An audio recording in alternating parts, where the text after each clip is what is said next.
Thank you very much for being here. My story with regard to the disclosure process is very simple. I grew up in Roswell, New Mexico, the site of the first UFO crash, the alleged UFO crash.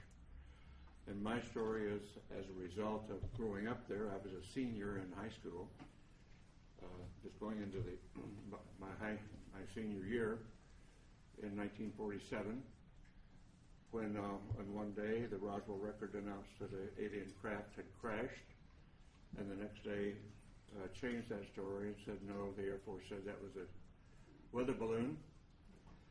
And since I was on my way to college and more interested in those things, I didn't pay much attention to it at that point in time.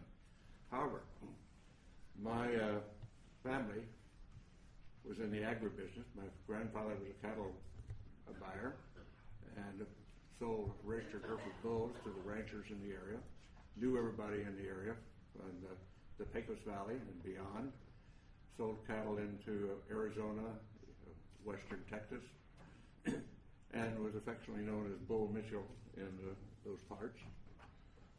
And so it was not unsurprising to me later on that the lore of the area, of our friends and the people in Roswell, including the sheriff's department, and a military friend of ours, a major, who was also turned out to be a friend of Jesse Marcel, who was the first Air Force officer on the site of the crash.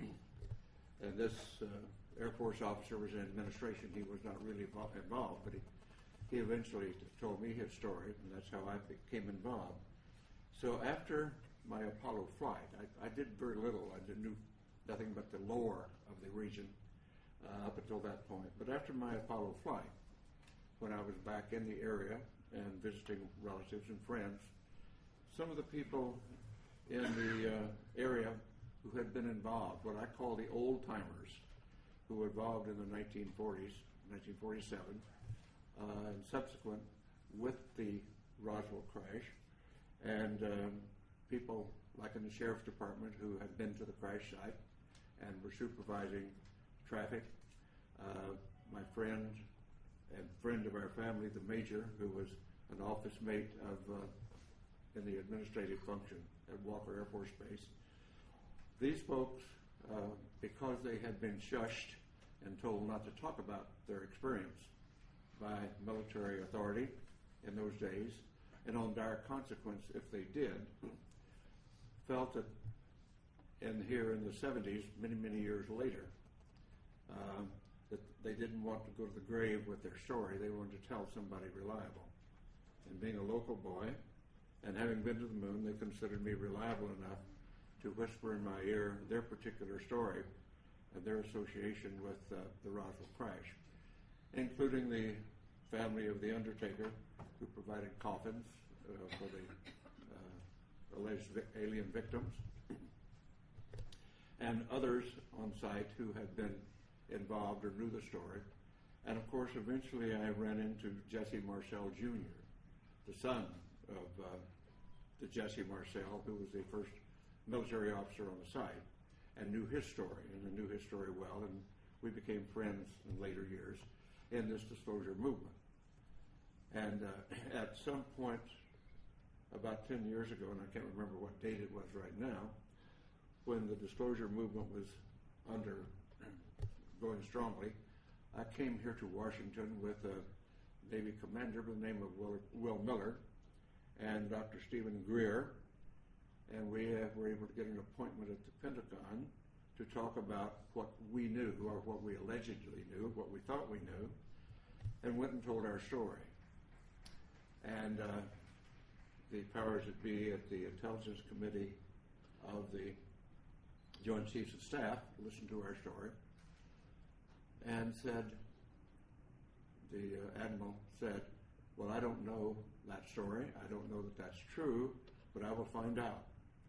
So we departed, went on our way, and subsequently learned through Dr. Greer and through Will Miller, and that those stories have been confirmed, and that the admiral had been denied access when he tried to get into the inner workings of that process.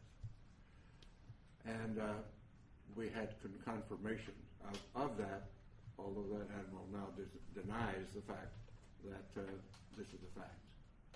So my story is essentially that.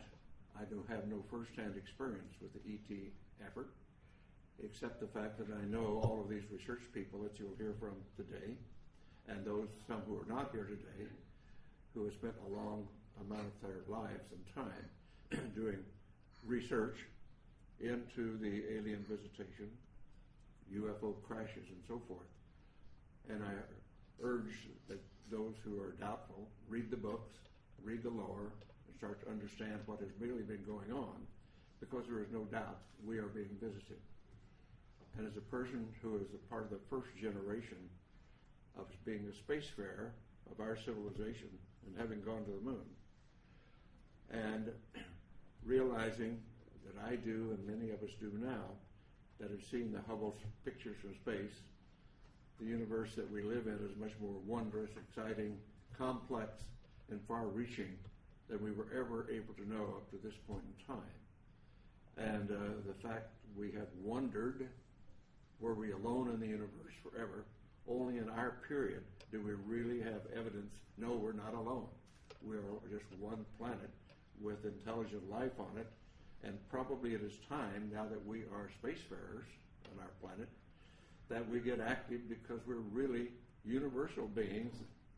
And in the long stretch of things, if we think about it in the longest possible range, we realize, and I realize this from my studies in astronomy and astrophysics, our sun will burn out in due course, and we have to be off this planet if our species is to survive. So anybody, any species, any planet that is on around the mainstream star like ours is, only has a finite amount of time on that star before it burns out. And so our destiny, in my opinion, and we might as well get started with it, is become a part of the planetary community of nations, of planets, just like when we were much newer on this planet, and we found tribes over in the next valley or across the next mountains, and we started forming communities then and reaching out beyond ourselves. At this point in human history on this planet, we're now starting, and ready should be, to reach out beyond our planet and beyond our solar system to find out what is really going on out there. And the 20th and 21st century that we now live in, the beginning of the Industrial Revolution really didn't take off until the 19th century. And I tell the story to some of my younger audiences, particularly in schools, that my great-grandparents went across from South Georgia to West Texas in a covered wagon at the end of the Civil War in the 1870s. My family, my father's generation, was involved with going off the planet in aircraft. And less than 100 years later, I went to the moon. So from covered wagons to going to the moon in less than 100 years is a history of the development of our civilization in not our lifetime, but a couple of generations.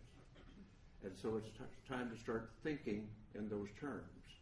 And particularly since now, in the 20th and 21st century, we suddenly find that due to our expertise and our genius in science and technology, we have exploded our population from under 2 billion at the beginning of the 20th century to over 6.5 billion at this point.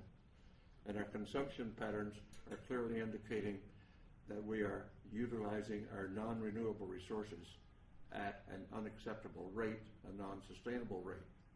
So we've got a lot of thinking to do about what being an advanced civilization really means. But let's put all that aside for a moment, because we're here to talk about disclosure. And what I am suggesting is it is now time to put away this embargo of truth about the alien presence. And I call upon our government to open up like other governments have, and you will hear about that this morning, like the Belgians have, the French have, the Brazilians have, the Argentines, the Mexicans have all released their files. It's about time now that we do the same thing and become a part of this planetary community that is now trying to take our proper role as spacefaring civilization. Thank you very much for your time.